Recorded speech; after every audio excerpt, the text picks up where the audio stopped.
Hi guys, it's Chris here, the Ultimate Recycler, and this is part 23, I think, of the Great Shop Cleanup, even though I'm at home in my shed. This is a follow-on from the last episode, and if you didn't see the last episode, I unboxed a whole heap of stuff that was dropped at the shop, even though I'm not supposed to be taking any more stuff. It was just too interesting to say no to. Thank you, Christine. And we went through it, unboxed it, and found some amazing things. That video got a bit long, so this one, we're going to go through it all. I will clean it up and whatnot off camera. I don't want to make this video too long either, but we will test it on camera.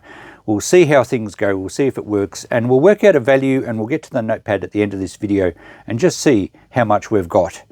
So I have all this stuff at home now, and in no particular order we're going to go through it and test it and give it a bit of a clean up and basically just show you what I think I've got and what sort of value I've got. This typewriter is in immaculate condition cosmetically.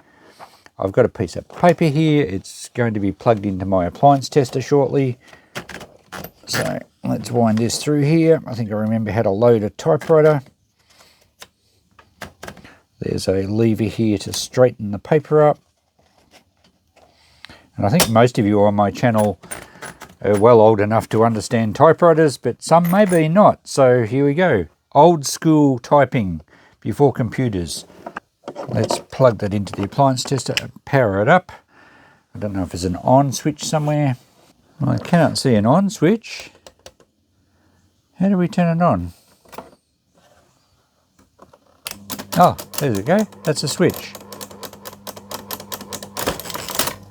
Rightio, is that ready? Yep, and we're on red. How do we go to black? There, I guess. All right, that's working.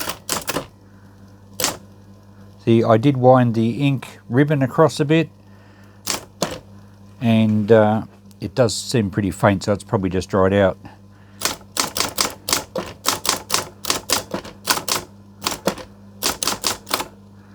Alright, so I'm just written the quick brown fox, and it's faded on the top of it. And a lot of that was documented on that piece of paper we read before, but a lot of it could be related just to the ribbon, possibly with a new ribbon, and aligned properly, that might work fine. Anyway, it appears to be in operational condition. Everything seems to work. Beautiful. Okay, let's turn that off. Value-wise, I had a look online. Electric typewriters don't bring as much as the old manual ones. It is quite retro looking. It's a good colour. And I did see lots of these Smith Corona ones. I didn't see this model particularly, but there was a lot of different electric models out there. Some were bringing hundreds, but most weren't. I think a reasonable value for this one is probably about $80. That's what I'm going to put on it. We'll see how we go. Now I've got the power off, but mechanically we can still bring that back in line. And how do we get the paper out? That way. So there we go. You probably couldn't see that before, but it does work. It's just that it probably needs a new ribbon. Next item to test is this film editor. We actually had two of these. This one was in an old box that's a bit water damaged. Unfortunately, the booklet's not much good. It's kind of stuck together. You can still get some information out of it. It had a little bottle of film cement. So I guess when you're splicing your film, and we had a couple of little splices as well, that's how you glue it together again. There's even some little fragments of film here. And there's another one here, much better in a box. It looks much better condition, but I thought we'd plug this one in first. This one's a Sandstar brand, D1000 Dual 8, so it's 8mm film editor. So we'll put some power to it. And we have a switch here for the lamp, and we've got nothing going on. Okay. It should be working, unless of course the lamp's blown. I don't know how we get to the lamp. Be in here somewhere. Oh yeah. Oh, it's behind this cover. Oh yes. The glass has gone multicolored. It was loose in the fitting too. So I suspect that one's definitely blown. And if I have a look on it, it's a 6 volt 10 watt. It's like an automotive globe, but a 6 volt. I don't think I've got one. I've probably got a 12 volt, but it's not going to do anything with no light. I guess we can check the other one, see if that's got a good globe, and then we can swap the globe and see if this one works as well. All right, we'll power this one off and get the other one out of the box. Different brand to this one. It's a GoCo. Looks the same type of thing. And this one does have a booklet in there too, which, yeah, that's in much better condition. Super 8. All right, so we have our fold-out arms here. I thought this might be handy, one of these, to actually scroll through some of the old movies I've got, and you can see what's on them via this screen if I can't get a projector to work. Looks much the same here. I assume the globe's behind there. Let's plug this one in and see if the globe works. Okay, power this one. Oh, there we go. We have light. Focus. I can't get much on the screen, but I can see light in here. Shows you how to load the film, but I would have thought the screen would light up. Oh, there we go. There. Okay, well, at least we can... Looks like the same globe. Let's turn that off before it gets too hot. Probably already got too hot, has it? No, it's okay. They just push in. It's a bayonet fitting, but it didn't seem to turn. So that's 6 volts, 10 watts, same globe. Righto, let's, before we muck around trying to get some light on the screen, let's see if this one actually works. There we go. Not sure what's supposed to hold the globe in. Oh, probably the aluminium cover.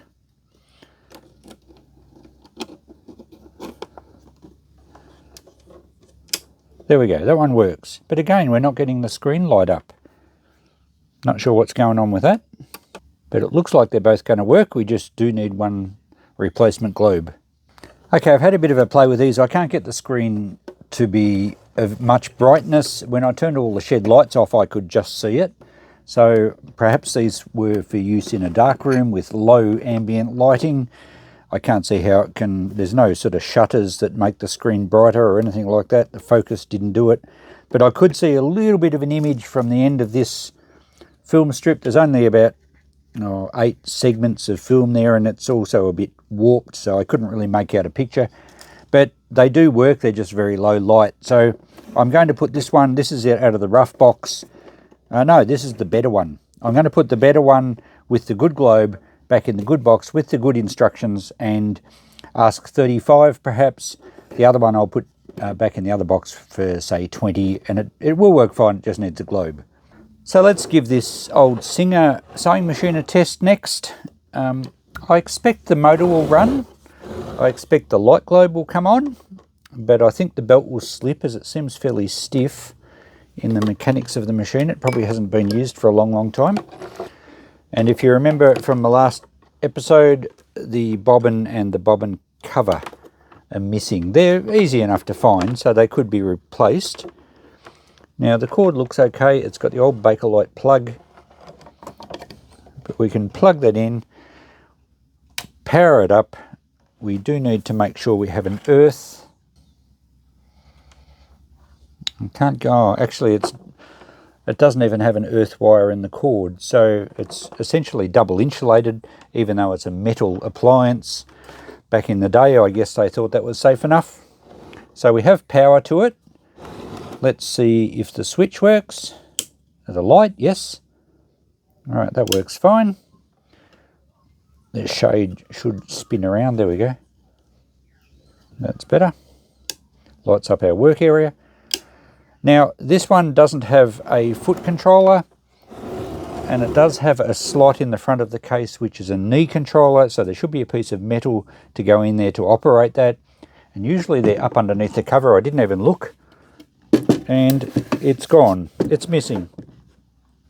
They usually mount them in there. You can see some brackets under there. So without that, we can't actually use it anyway.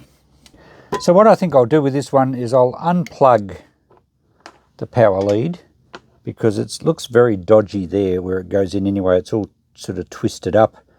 And I think I'll take the plug off here because it's a good Australian-made Bakelite plug. I will get $5 for the plug.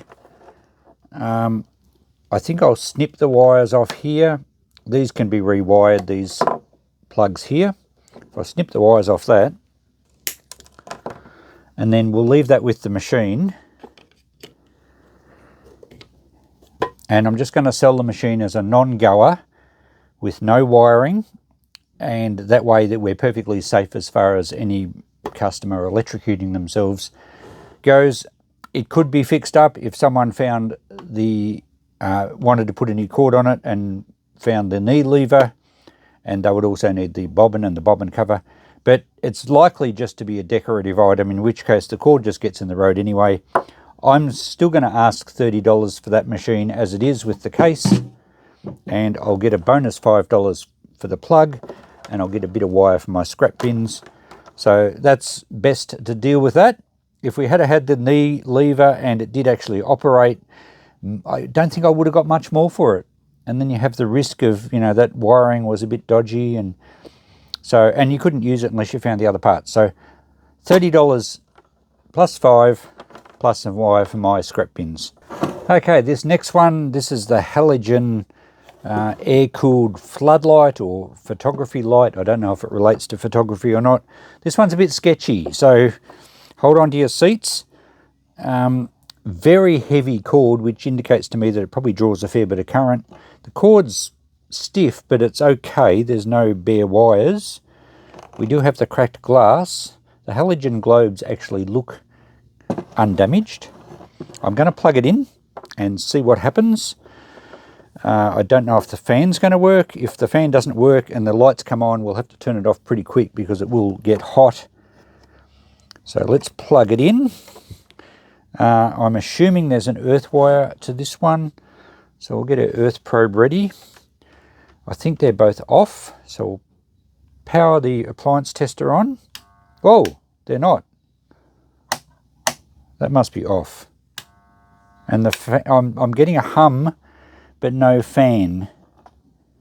So I think the fan is a bit seized up. Let's see, I'll quickly turn it on again and see if I've got an earth. I can't see an earth. And I don't want to leave it on with that fan just buzzing without turning because it'll burn the motor out. But it looks like the globes work, and they were super bright. Let's do that again quickly. Oh yeah, wow. That would pretty much start a fire, they're so hot. But obviously the fan's required, or they will just, the whole thing will get super hot. Perhaps that's why the glass cracked, because it was left on and the fan sort of seized up. It needs repair. I can actually smell that. The glass is quite warm just from those few seconds, and I can smell the dust hot. Could be the windings of the fan. It possibly would be easy to fix. It's probably just seized up, needs a little bit of lube to get it spinning.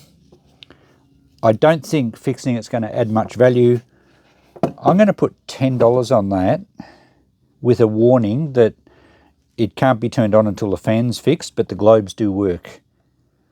Super bright. I will check out online to see if they're actually worth much. What was it? West German made. Dulux 2000. It's 2000 watts. And that's just about all globe. So 2000 watts of power.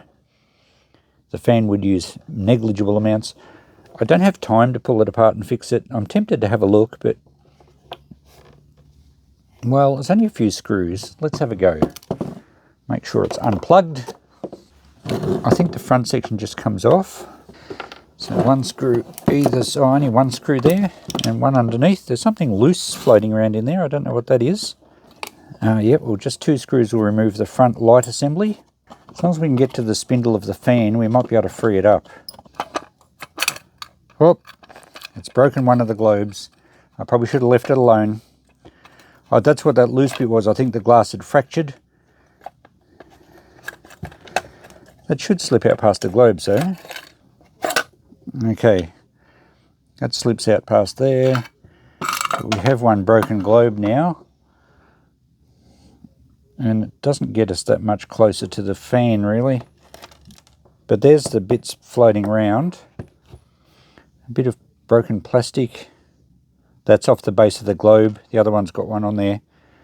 And the glass did have a fracture. So even though it lit up, that globe wasn't any good. Okay, we can get to the... Oh, there's something else loose in there. Oh yeah, that's the other part of the globe. Now I can get to the fan. Oh, it sees solid. Absolutely sees solid. Cannot get that to move at all. Only plastic blades on the fan, but I'm not going to try and free that up. It's obviously hasn't been turned for a long time. I'll put it back together with just the one globe in it. We'll probably just sell it at $5. Someone might like to have a play with it. Okay, it's back together. Doesn't look quite as good with only one globe in there. I'll just see if that globe still works. It should do. Oh yeah, wow. How's your eyes? Alright, but the fan sees solid. The thing really shouldn't be used. Well, there's no point because all you do is burn the fan out and probably burn the globe out and probably melt something beforehand. What am I going to do? Just $5? I could probably take the rocker switches out of it and sell them. I could get some cast aluminium. I'd get some good heavy wire, but that all takes time. Put this in the shop as it is with a note on it about what we've found. $5. Next item on the bench is this Monia Retro Crockpot. Really great condition. And I think I mentioned in the last video that I was betting next week's wages on this, the fact that this will work, because they always do. So that remains to be seen. Recipe book with some clippings from a 1977 new idea. That's around about the date of this, mid to late 70s. Now the plastic lid's a bit hazy. It's better than it was. If you saw last video, it was quite cloudy right over. I've given it a bit of a wipe with methylated spirits. Also tried a bit of vinegar quickly. It seemed to work.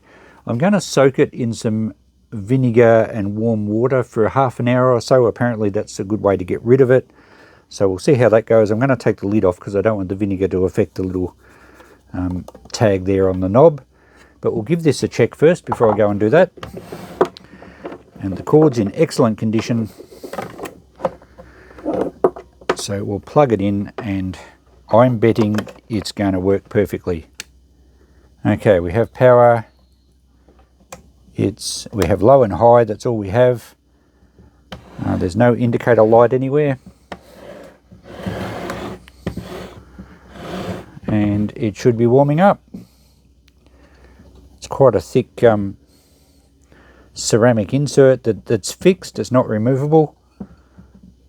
So I'll have to leave that a little bit and see if it warms up. In the meantime, I'll go and soak the lid.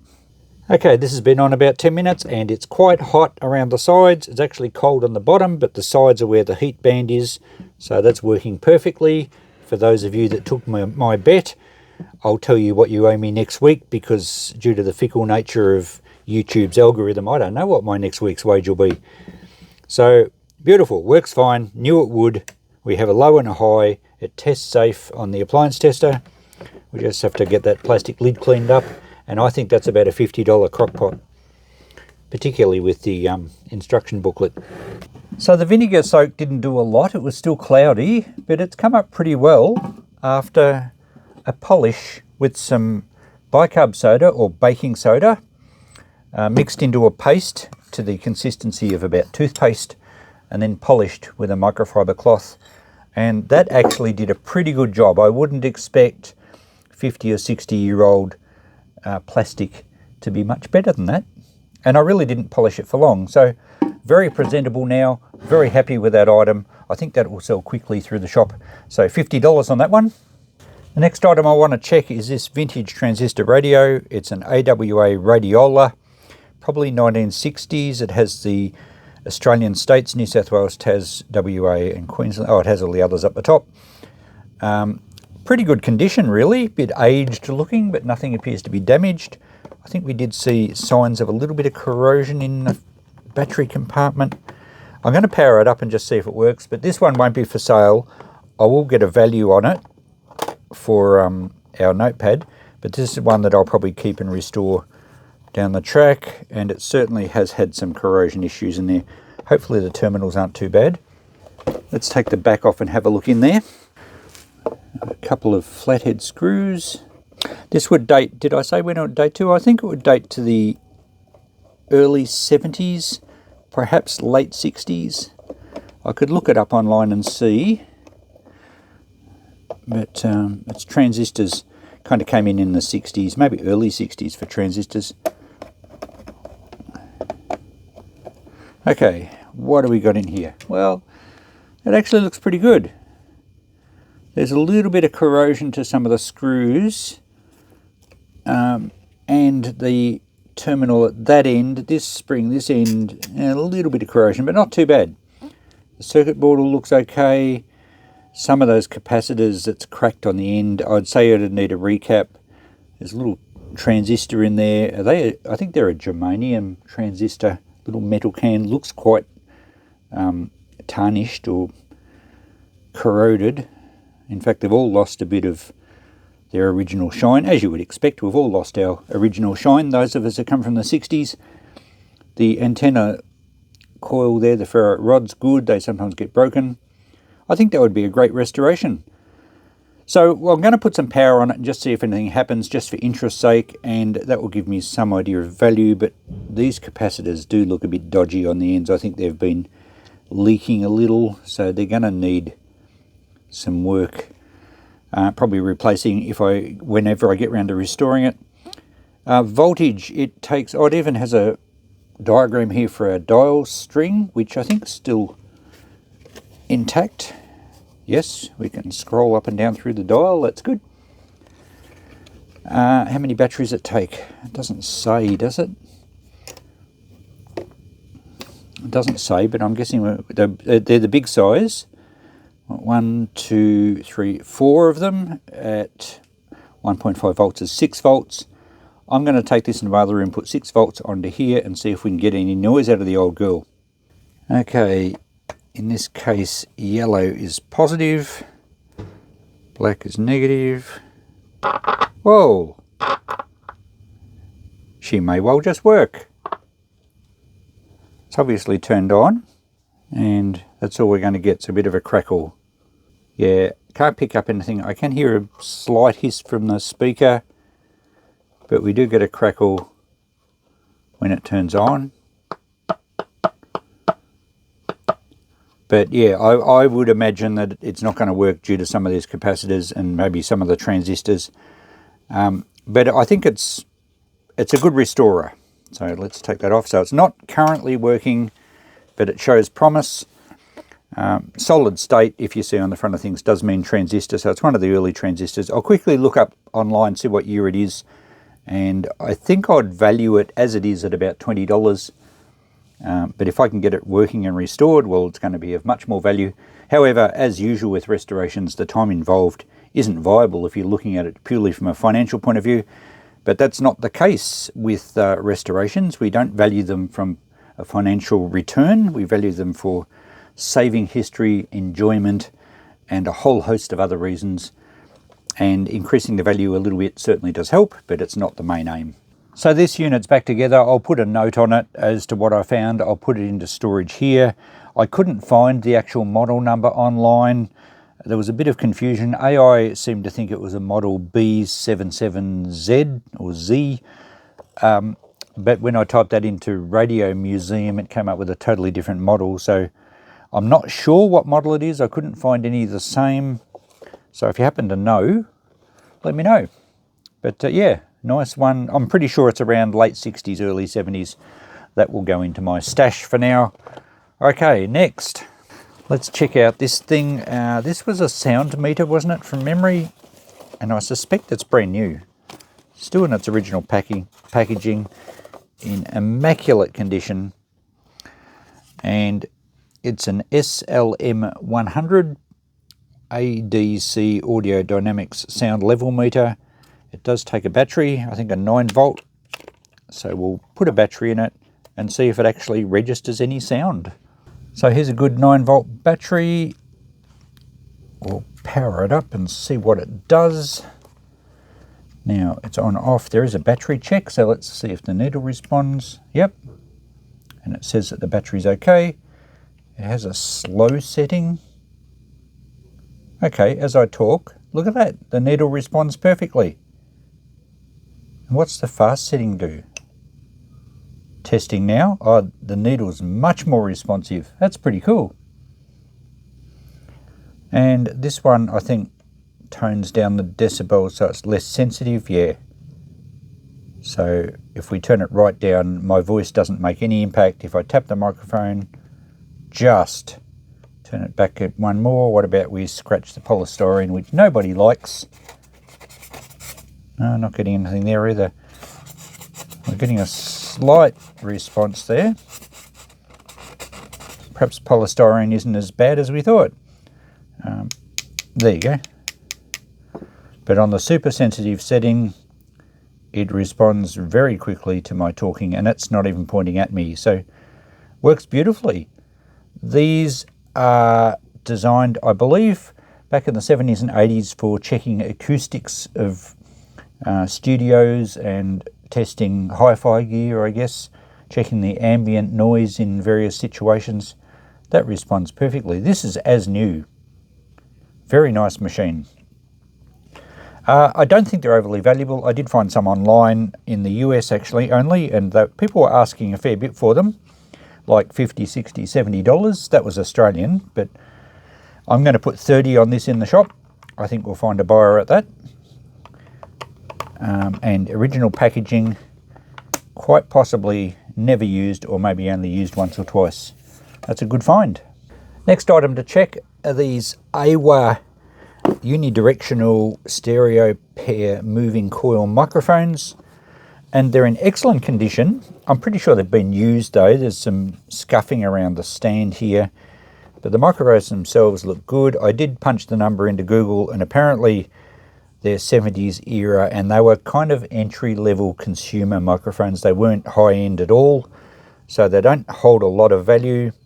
I did quickly hook this one up to my amplifier via one of the inputs with some test leads, because it hasn't got an input socket for this, and I could get some noise out of the speakers, so it does work. It was rather unremarkable, so I didn't bother filming it. But yeah, working order, 70s era. I believe they could go with the early AWA boomboxes if you needed to have dual stereo microphones. Not going to have a lot of value, but nice in its original kit, great condition, and they do work. I think we'll try $30 on those again in the shop and see how we go. Okay, moving on to this beauty, and I think this is the best item we have in this whole drop-off. I've certainly never seen one before. I haven't had a chance to do any checking on this yet, but I want to test it, and I'm hoping it's in working condition. Hang on, let's put the towel on the bench. I don't want to scratch it up. Now, I think it took batteries. It also would take a power pack. I think it was 4.5 volts. I don't have one of those handy, but I do have 3 1.5 volt batteries. So they're not the large ones, they're the next size down. Fortunately, there's no corrosion in here. Now, I'm thinking, looking at this, I'm thinking that's not the color. I think it was supposed to be blue, and it's aged. It hasn't aged well. So it's a weird green color. It's changed very evenly, but underneath the buttons it's slight blue. So I don't think it's UV light affected, because usually when that happens it's more on one side, or you get shadowing. I think this is just, well, it must be light because underneath has stayed blue, but it's such an even change. Interesting. Anyway, we have batteries in it now. Let's see if it does anything. Stop. Do we have a power switch? Function. Off tape and the record speed. Nothing's working on the cassette.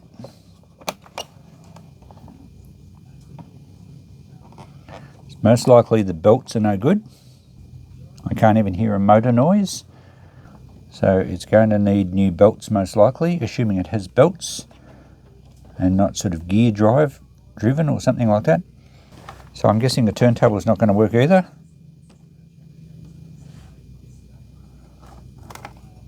Ooh, that feels a bit crunchy under there.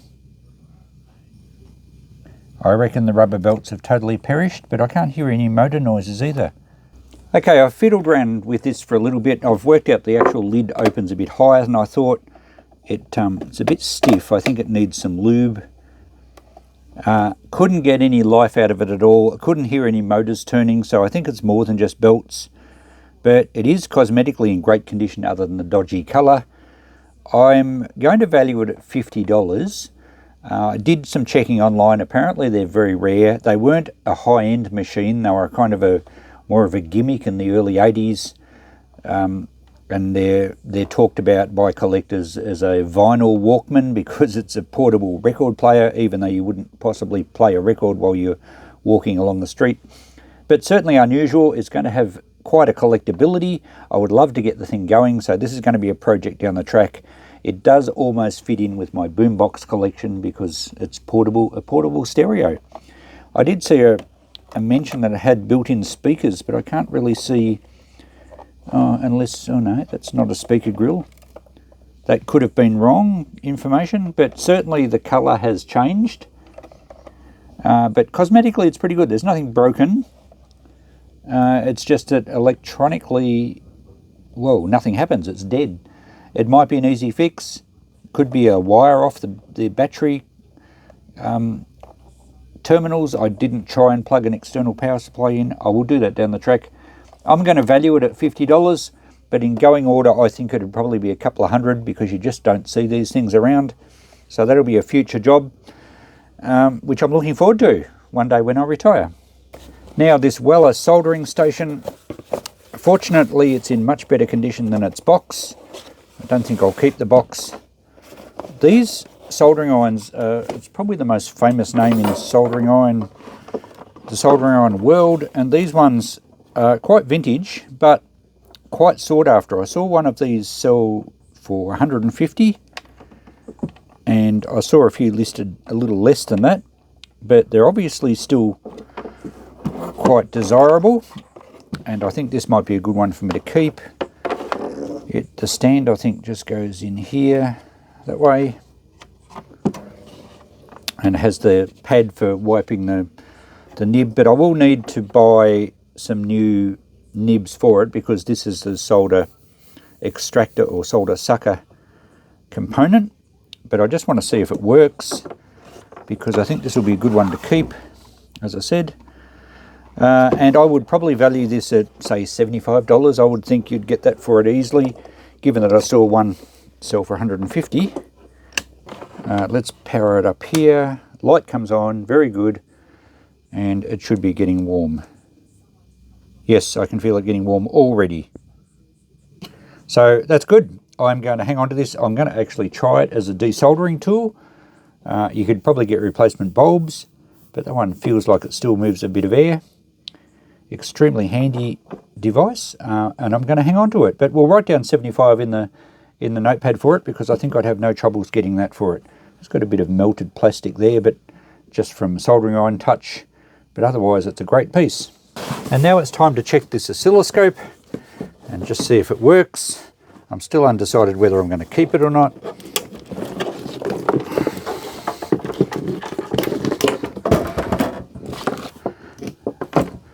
Kind of nice, it's got the original box. Okay, now it has a heap of probes with it, which are conveniently tangled up. Okay, it might be a good one to keep. They're still good for some testing. I don't know. They are large, they take up a lot of room on the workbench. Let's see if it works. The thing is, I'm not going to get a great deal for it. I think $100 would be tops, even in perfect working order, because they're just not as useful as the modern ones, and the modern ones are so cheap. But, you know, when you consider the cool factor, and I have all the probes, I might keep it for now, I'm not sure. Anyway, how do we turn it on? Give it some power. There should be some sort of on switch, I would imagine. Power off. There we go. Now it's a valve unit, I think, so it will take a while to warm up. I imagine it dates to the 1960s. We should check to make sure we've got an earth. Yep, passes the earth test, that's all good. Now, how do we get something on the screen? Let's turn the intensity up. Let's focus. Should have warmed up by now. I can see some valve life in there, so there's power getting into it. Okay, I found the dot, and we can move it horizontally, we can move it vertically, we can adjust the intensity, we can adjust the focus. So that's all working fine.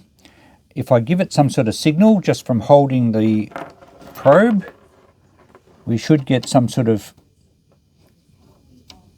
pattern. Now I believe by holding the probe you can get a very noisy 50 Hertz signal because my body is acting as an antenna for all the electrical stuff in my shed. So we need to adjust the switches here to get a bit of a wave, I think.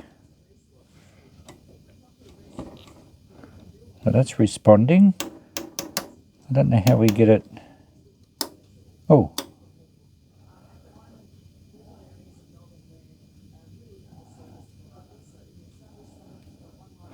I'd like to get some sort of waveform happening. I'm just not sure how to do it. Oh, there we go. Move it across somehow. There we go.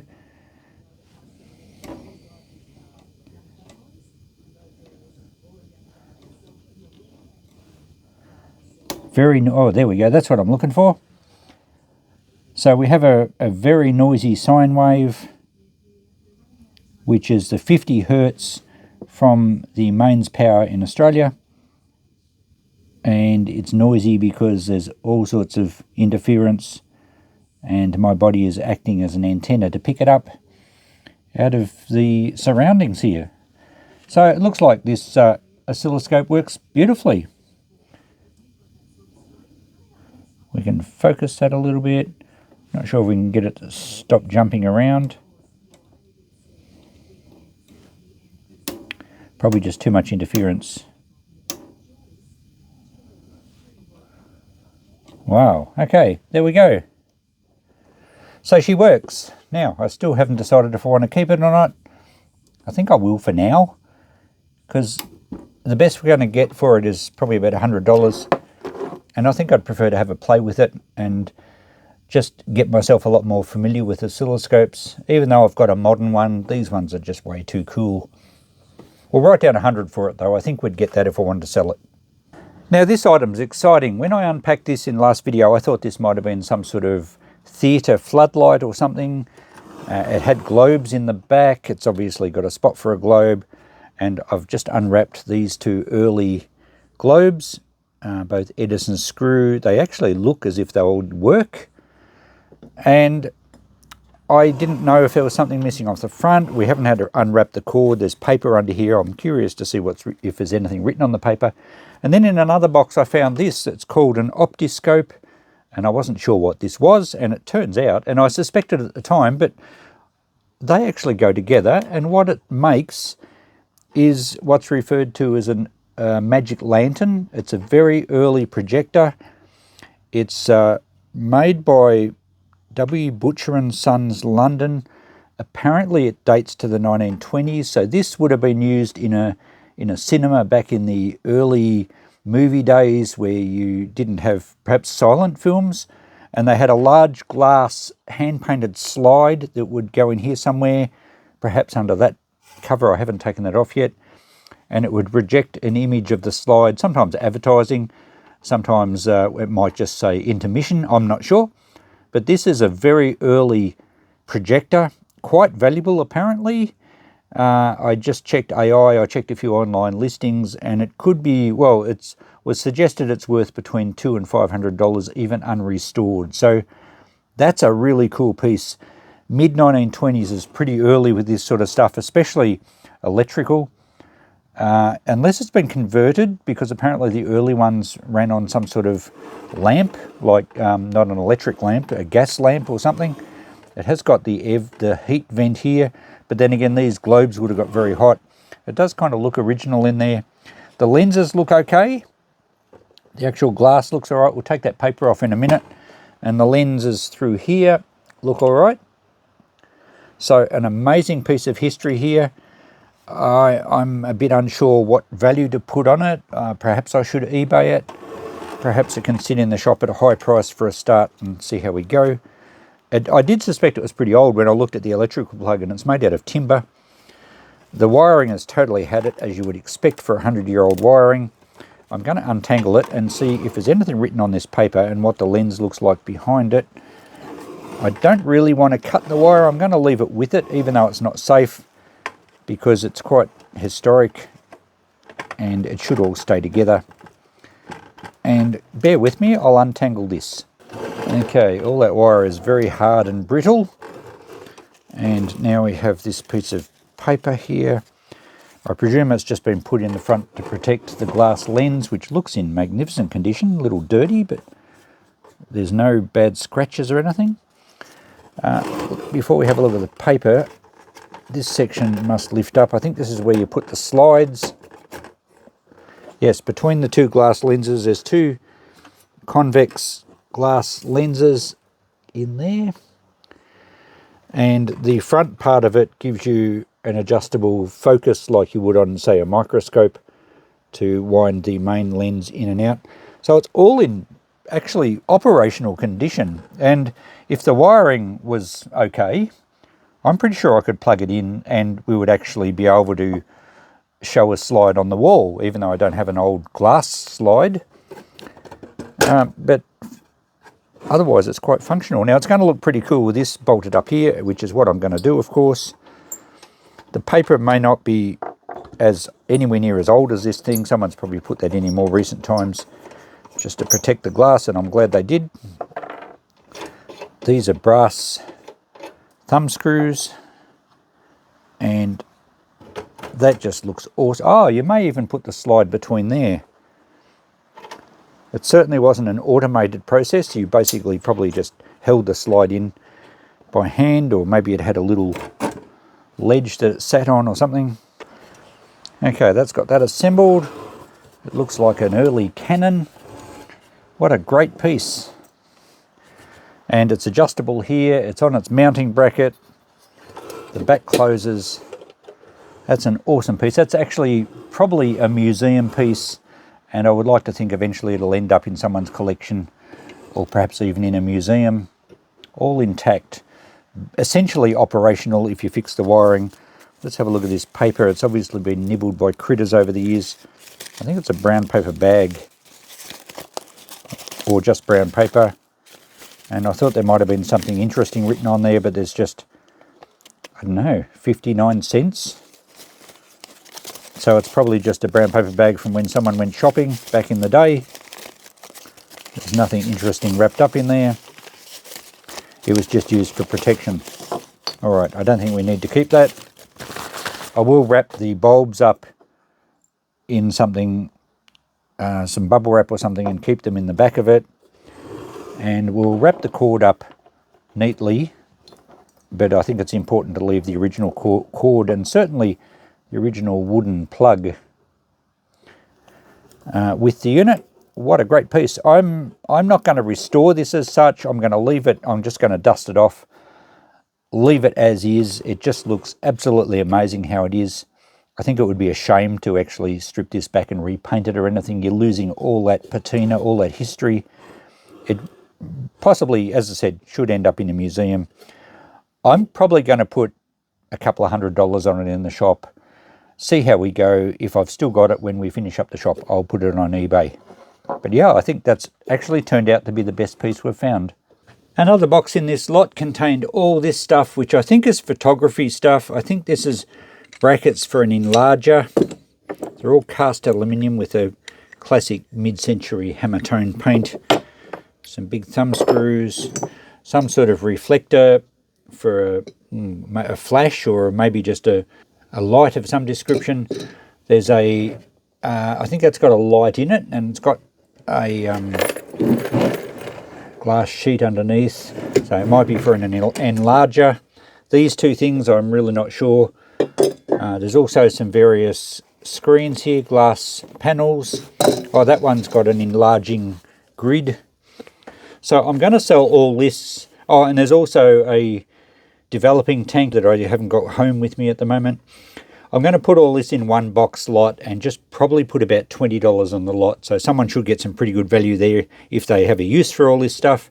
So nothing to test here, just a whole heap of vintage photography items, I think. Then there was also this old girl. It's a very rough early magic lantern again, or projector, that took small sections of film. It is in such bad condition, I'm not even going to clean it up. I'm just going to put it in the shop for $5 as it is. Someone will grab it just purely for a decorative ornament. It probably could be restored, but I don't have the time to do it. It's a Bakelite base, cast aluminium, I think. Oh, maybe that's Bakelite as well. I think it is. It's probably been submerged in water. It's all corroded around the brackets there. So not in very good condition. Took some sort of power cord that I don't have. Just going to be $5 as it is. And $20 for all this. Now, getting towards the end, we have some cameras. I think this one was a Super 8 camera. It's upside down, is it? Vintage 70s era Super 8 camera. And I think this has got a bit of value.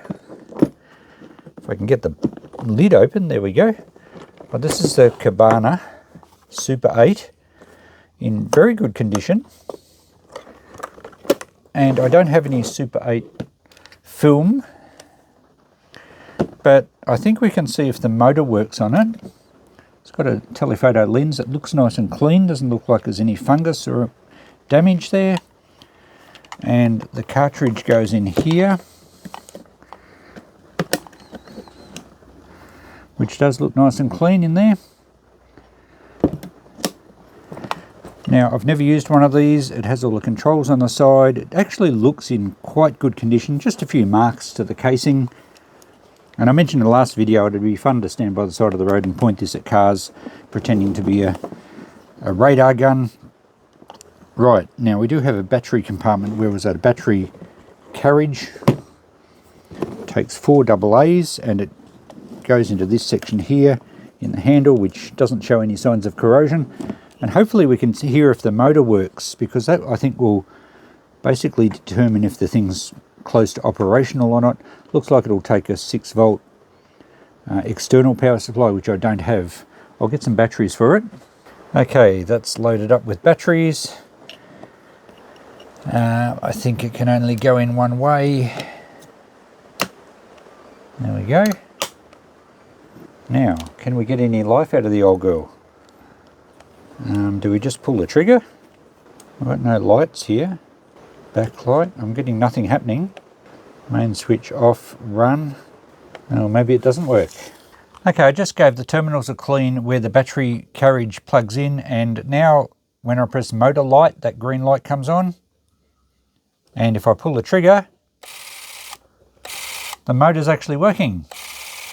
And I can look through the viewfinder, and the telescopic lens works really well. It's quite clear, it focuses well. I think this is pretty much in working order. This one says meter battery. I don't know what happens with that because nothing lights up there, but maybe there's a second battery for the meter. But anyway, the is that the flash? Not sure what all these do, but the fact that the motor goes, I think this is probably pretty good. Now, I did a bit of checking online. I cannot find any of these, certainly none on eBay.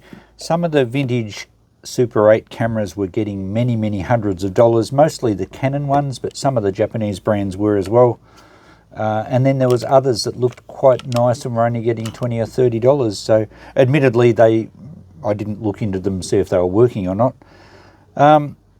I can't really claim this is totally working, but it does look promising. I don't think it's worth many hundreds of dollars, but it's nice that it's got its original case in great condition. Its booklet, and it's a real blast from the 70s. I'm going to put about $100 on it and see how we go. I don't know if we'll get it or not, but that's one of these ones where I think I'll go fishing for a while. I think I could eBay it with the case and everything and probably snag a buyer at that, but I won't be worrying about that at the stage it's going in the shop. Perhaps we'll put it at 95 just to make it sound a little bit better. You know, that old marketing ploy, $99.99. No, we'll do 95, see how we go. But yeah, nice vintage Super 8 movie camera.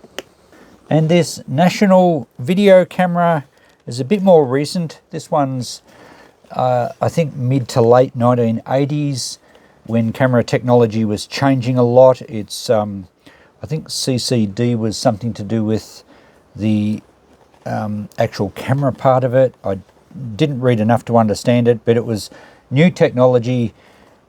It was designed, I think this one you had to actually have the shoulder pack with your video recording or your VHS recording or recorder separate, which connected via a long cable, and I think there is a cable in here. And also there was battery packs for it. I don't have any of that, so it's not operational. It's just the actual camera, and it can't record on its own. I think it has to record to a VHS player or recorder, like the next camera we've got to look at, which I did a little bit of checking on, the Hitachi. But as far as this one goes, it's not going to have much value just for the camera. I can't test it. I don't know anything about it. I don't have, well, anything much about it. I don't have batteries or a battery power pack. Looks like that's where that cord goes in there.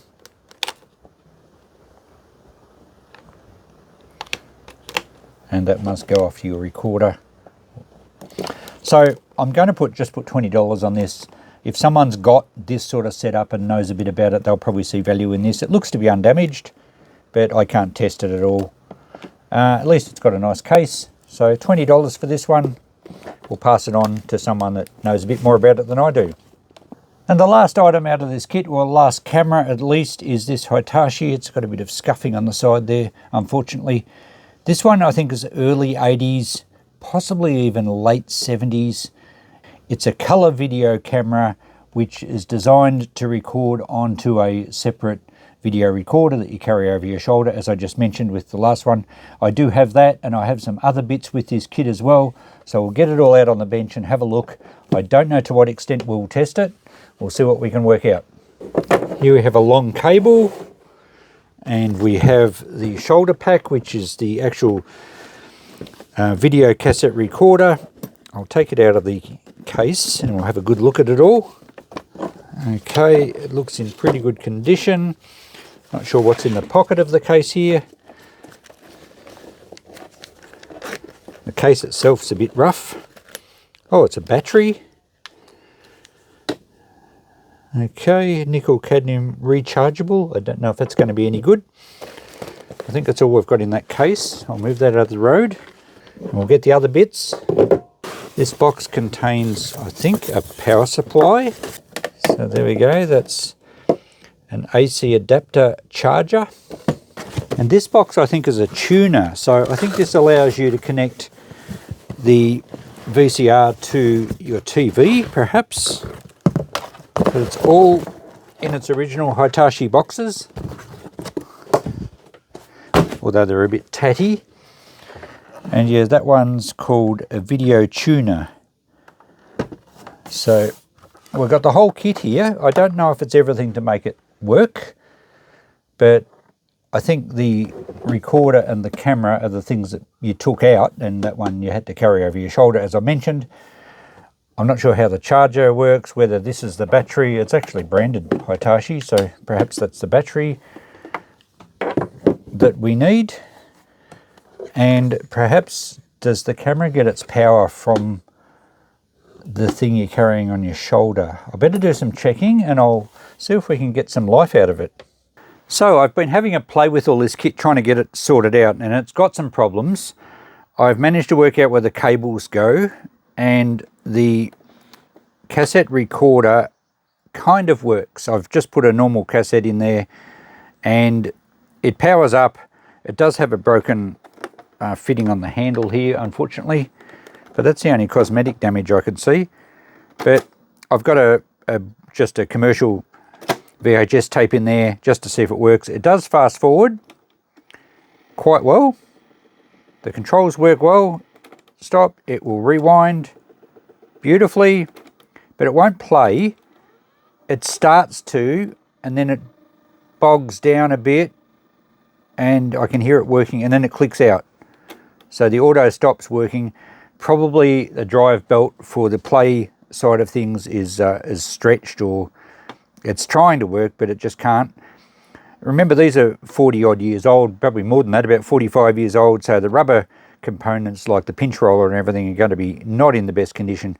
So that's not working, and I don't think I'm going to spend the time trying to fix it.